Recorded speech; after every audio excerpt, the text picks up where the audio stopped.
आज आपण जाणून घेणार आहोत आपल्या थोर संतांची समाधी स्थळ कुठे कुठे आहेत। संत ज्ञानेश्वर महाराजांची समाधी पुणे जिल्ह्यातील आळंदी येथे आहे। संत नामदेव महाराजांची समाधी पंढरपूरच्या भगवान विठ्ठल मंदिराच्या पहिल्या पायरीवर आहे। संत एकनाथ महाराजांची समाधी छत्रपती संभाजीनगर जिल्ह्यातील पैठण येथे आहे। जगद्गुरू संत तुकाराम महाराजांची समाधी पुणे जिल्ह्यातील देहू येथे आहे। संत निवृत्तीनाथ महाराजांची समाधी नाशिक जिल्ह्यातील त्र्यंबकेश्वर येथे आहे। संत सोपानदेव महाराजांची समाधी पुणे जिल्ह्यातील सासवड येथे आहे। संत मुक्ताबाईंची समाधी जळगाव जिल्ह्यातील मुक्ताईनगर तालुक्यातील कोथळी येथे आहे। संत चोखामेळा यांची समाधी पंढरपूरच्या भगवान विठ्ठल मंदिराच्या संत नामदेव महाराजांच्या समाधीच्या अगदी समोर आहे। संत सावतामाळे यांची समाधी सोलापूर जिल्ह्यातील अरण येथे आहे। संत गोरा कुंभार यांची समाधी धाराशिव जिल्ह्यातील तेर येथे आहे। संत सेना महाराजांची समाधी मध्य प्रदेशातील बांधवड परिसरात आहे। संत जनाबाईंची समाधी पंढरपूरमध्ये आहे आणि संत कान्होपात्रा यांची समाधी आणि तेथून उगवलेले झाड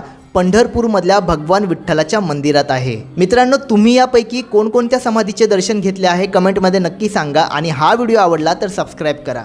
जय श्री हरी विठ्ठल।